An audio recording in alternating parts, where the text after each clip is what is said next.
Make this a little taller. Okay. Okay. Hi, everyone. One of my favorite quotes is by playwright Tennessee Williams. He said, "The world is violent and mercurial. It will have its way with you. We are saved only by love. Love for each other and the love we pour into the art we feel compelled to share. We live in a perpetually burning building, and what we must save from it all the time is love."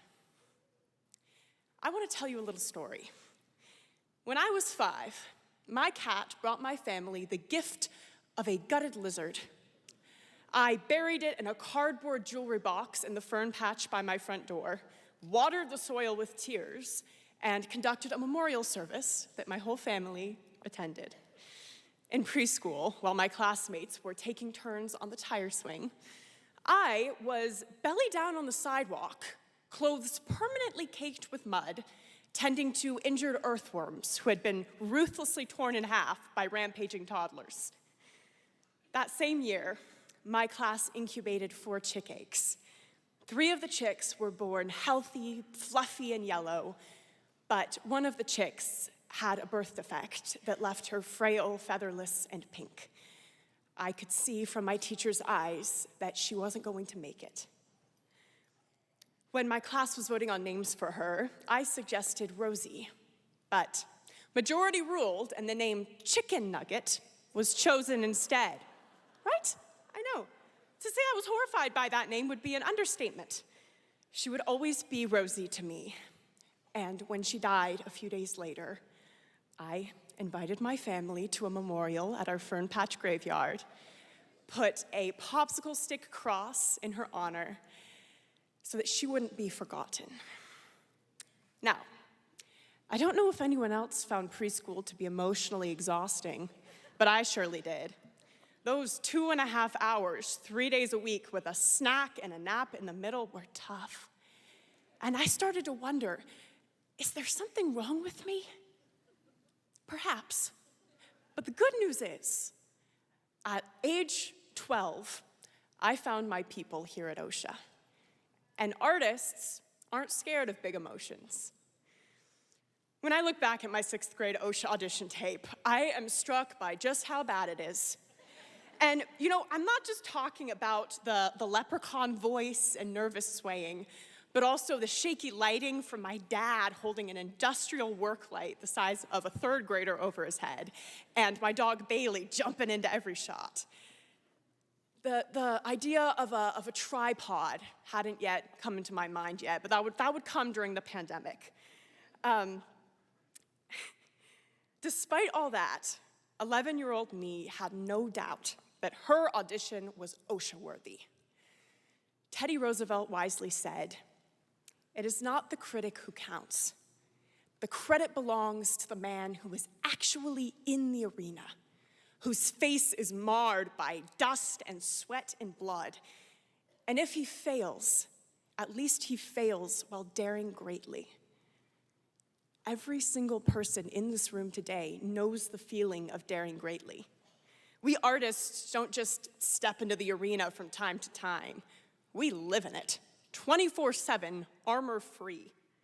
Our empathy and sensitivity aren't weaknesses. They're our greatest strengths. Artists have to feel deeply. We are vulnerability daredevils, and we have to be to do our job. But we're also tough cookies. We've overcome a lot, and let's be real, we're going to have to overcome a heck of a lot more. There is going to be rejection. There are going to be moments that kill our confidence. But in those moments, I want us to remember that OSHA audition tape kid.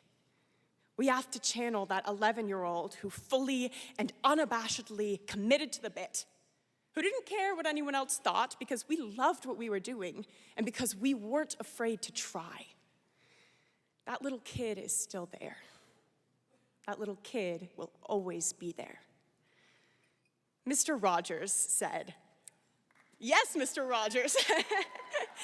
When I was a boy and I would see scary things in the news, my mother would say to me, Look for the helpers. You will always find people who are helping. It feels like the world we're entering as adults gets scarier by the minute, but my hope for us is that we don't just look for the helpers, we become them. I want to share a story with you that really impacted me. When Holocaust survivor Tanya Kalchenko was a teenager in Nazi-occupied Poland, he was trapped in a train car overnight. Everyone was freezing to death and trying to keep themselves warm. And there was an old man from Tanya's hometown who wasn't going to make it if Tanya didn't make it his mission to keep that man alive. So all night, he hugged him and rubbed his hands and face to keep him warm. And in the morning, Tanya and that old man were the only two survivors. Everyone else had frozen to death. By focusing on someone else, Tanya had saved them both. So don't underestimate kindness. It's powerful. Our world is so divided right now, but kindness has the power to bring us back together.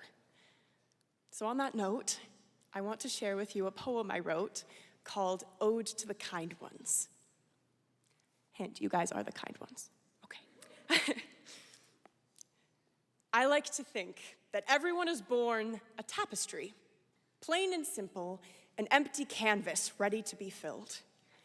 And it's the kind ones you encounter along the way who add a few stitches here and there and weave golden threads into your border and embroider your heart with passion and infuse your soul with courage, who leave you fortified and beautified. So that when critics come along who pick at your seams and unravel your stitches and gnaw at your edges, when the pandemic slices through 7th grade you like a pair of hedge shears, when exhaustion weathers and fades even the most vibrant dreams, when fear settles like dust, it's the kind ones who show up with a dustbuster, who say hi in the hallway regardless of who else is around, who send you their physics notes when you're sick before you even ask, who help you up when you fall down the tower stairs, who wear kindness like it's their left pinky finger, not some glittery dollar store ring that turns your finger green if you wear it too long.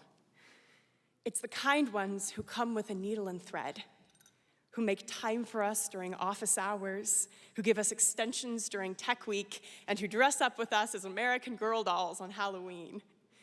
It's the kind ones who mend and heal, who pick you up from rehearsal at 10 p.m., who smile in the front row of every show, who share your burdens when life feels unbearable, and your excitement when it feels uncontainable. We've reached the point in our OSHA careers where we have no more tomorrows, only yesterdays.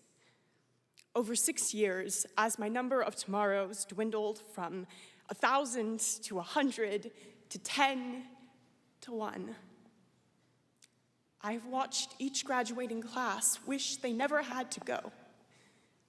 Because we don't leave here ripped and tattered. We know how to sew ourselves back together. We leave because of you all as masterpieces. Congratulations, class of 2025.